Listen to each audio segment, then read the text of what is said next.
تخيلوا كده، فجأة بقى في كائنات عندها دروع بتحميها من المفترسين، وبقى في كائنات تانية بتطور وسائل جديدة علشان تصطاد الكائنات دي. الدنيا بقت معركة بقاء مستمرة، كل كائن بيحاول يلاقي طريقه في البقاء. ودي بقى كانت نقطة التحول اللي بدأت بعدها تظهر سلاسل غذائية معقدة. يعني بدل ما كل كائن يدور على عناصر غذائية غير حية أو يستنى كائن حي تاني يجي يدخل فيه بشكل عشوائي، بدأت تظهر سلاسل من العلاقات الغذائية اللي بتربط بين الكائنات بطريقة منظمة.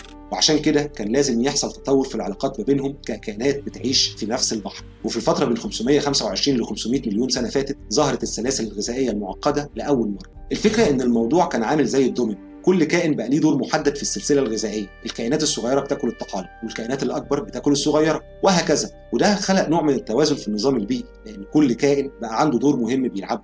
لكن تعالوا نفكر في حاجة مهمة هنا، هل كل ده كان بالصدفة؟ الحقيقة لا، دي كانت عملية بناء درامي معقدة. الكائنات اللي عندها هياكل خارجية بقت أقل عرضة للافتراس، وده خلق تحدي جديد للكائنات المفترسة اللي عايزة تاكل.